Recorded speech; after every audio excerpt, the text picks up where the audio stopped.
Here we go. Cheers, guys. Cheers, y'all. So good to see you. Welcome Nice back. to see you finally. I know. My gosh. If you don't know what Tony and Randy do, to call them designers is it's dumbing Not it. enough. it's dumbing it down for folks because you guys create experiences for people, and it's almost like you're designing these experiential habitats for folks. Your kind. But I'm so curious to hear from each of you respectively, because you both have like really good stories about how you became yourselves individually, and then you came together. No, I Transition. began as a fashion designer, but I always had a great interest in all design and interiors. But I went to Parsons School of Design, then I went to Paris on a summer program that they've asked me to stay and work for Givenchy in Paris. So I had a great experience in Paris working there. And eventually came back to the States, had my own, worked for several big designers here, Bill Blass, and then had my own company for a while. And I had a little company that I started, and then I met the governor's wife in Arkansas, who bought my clothing, Hillary Clinton. Just a And subtle name drop next there. thing you know, she ordered a bunch of clothes, and the next thing you know, she was, announced that he was going to run for president. And so I think she literally got her first shipment of my clothing, and somebody called her and said, well, who's your favorite designer? And she probably just looked down at a sweater next to her and said, oh, well, Randy Kemper. And they were like, who the hell is Randy Kemper?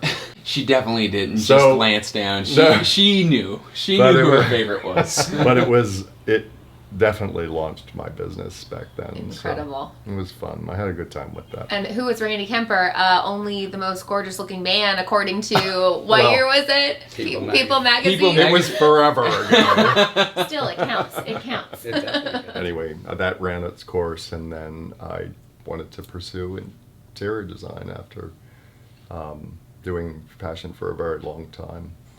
And a friend of ours had been wanting us to meet each other for quite a while. And while I was interviewing and looking for where I would land in interiors, he said, you have to meet Tony. So that's how we met. And 22 years ago. 22 years ago, you guys converged. 1998. So Tony, where did you get your start? So at first I thought I wanted to be a fashion designer, and my parents were in the business, and they said, forget about it, you're not studying, we're not paying for you to go to school for fashion. See, my parents didn't say that to me. Yeah. That was the problem. So they're like, you've been making clothes since Like, you were what a are you doing? kid, you don't need to go to school for fashion. You have to go first study something that's marketable, and if you want to do fashion later, fine. So I went to school for finance because I found a program where I could study in England and Belgium and just any place to get me out of here. I'll take anything. I'll take anything. Just get As long me as I out can of Dodge. travel. So anyway, I finished that, and my senior year, I took a winter session course in watercolor, and the teacher was a visiting professor from RISD, and he said, have you ever thought about art? And I said, well, not really. Probably work at Sotheby's or something. I don't know what. So he said, no, you should really apply to RISD. And I said, I can't get into RISD. He said, just apply, get the application, and I'll talk you through it. So got the application, I applied, and I applied to architecture department and got in. So, and that was it. So you start out in RISD, and that's what gets you on this trajectory to get involved in design and architecture. Right. From there, there's probably a little bit of a middle ground. Right. I came back to New York after, and I worked for a designer for about 4 months, was paid absolutely nothing. And I said, okay, well, this isn't working because I need to eat, and I Get some money. I Yeah. can't take it. I couldn't do it. Quality of life. I'm looking I was for. really taking home, I remember $113 a week was my take. I remember those From days. 100. Oh my Starving gosh. in It Paris. was 165 was the salary. I was taking home 113, and Wow. I was like, Mom? I used to have to like, go Yeah, home Mom? on the weekends to get I need bags of food so that I could eat. And anyway, so a friend of mine was saying, I have this crazy client who is looking for a designer. I said, okay. So I started working for this Middle Eastern gentleman as his designer, and he had lots of projects. Without knowing his name, can we get his title? Was he was like a sheik? No, he was just an industrialist. His family was like one of the wealthiest, at the time, billionaires in the Middle East back in the late 70s. Yeah. Yeah. Was like a lot of money. Yeah. And, you know, in Europe. Anyway, and he was a character, and we did projects. All of a sudden, I was doing a boat that was 250 feet long with a helicopter. Amazing, right? I was doing I was like a one-man band doing a castle in Just England. really nice and, paddles on this yeah, boat. no, it was Casual, crazy, casual. crazy. So that lasted for about 2 years, and I got burned out, totally burned out, because I was doing way too much. So many projects.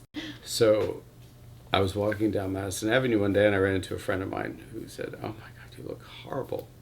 Thank you. Yeah, no, like you Great really, to see you as well. you look really bad. I'm taking you with me to Paris to get away from all these crazy people. You gotta get out of this environment. So I said, okay. So he said, I have this big suite at the Bristol. He Nice. was the president of Aramis, which is part of Lauder. Yeah. Just casual. No. And they were having a big thing in Paris, and he had a big meeting. Anyway, so he said, just come, I have a huge suite, you can have your own bedroom.